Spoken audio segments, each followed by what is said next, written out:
Rider patay matapos sumalpok sa gutter ang sinasakyang motorsiklo sa Agoncillo, Batangas. Tutukan yan sa report ni Denise Abante.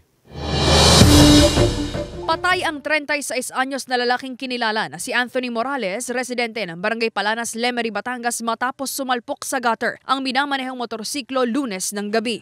Ayon sa pulisya, pauwi na sana sa Barangay Palanas ang biktima mula sa Barangay Bangin, Agoncillo, Batangas nang maaksidente. Kasi that time, is fiesta ng Barangay Bangin, Agoncillo. Pinipigilan na daw talaga nila na huwag nang umalis, pati ayaw magpapigil. Sinala naman sabi na lasing na lasing. In rider. Nadala pa raw sa ospital ng mga responding barangay officials ang rider ngunit idiniklara ring dead on arrival. Naiuwi na ng pamilya ang labi ng rider sa kanilang bahay sa Barangay Palanas. Paalala naman ng pulisya.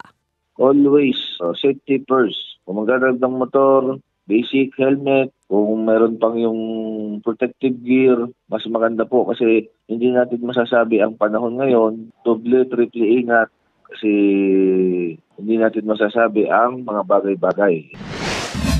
Samantala sa Candelaria, Quezon, nasawi ang 45 anyos na rider na kinilalang si Rico Abrenica, residente ng Barangay Malabanban Norte sa parehong bayan. Pinagbabaril ang biktima ng dalawang hindi pa nakikilalang suspect sa bahagi ng Maharlika Highway na sakop ng Barangay Malabanban. Tama ng bala ng baril sa iba't ibang bahagi ng katawan ang tinamo ng biktima. Mabilis umanong nakatakas ang mga suspect matapos ang krimen patungo sa hindi malamang direksyon. Narecover sa crime scene ang 6 na basyo ng bala ng kalibre 45 na baril. Sa inisyal na investigasyon ng pulisya, na pag-alamang dati nang naaresto ang nasawing biktima noong 2014 dahil sa iligal na droga at paglabag sa RA 10591 o ang illegal possession of firearms and ammunitions. Naiuwi na ang mga labi ng biktima sa kanilang tahanan habang patuloy ang isinasagawang investigasyon sa insidente.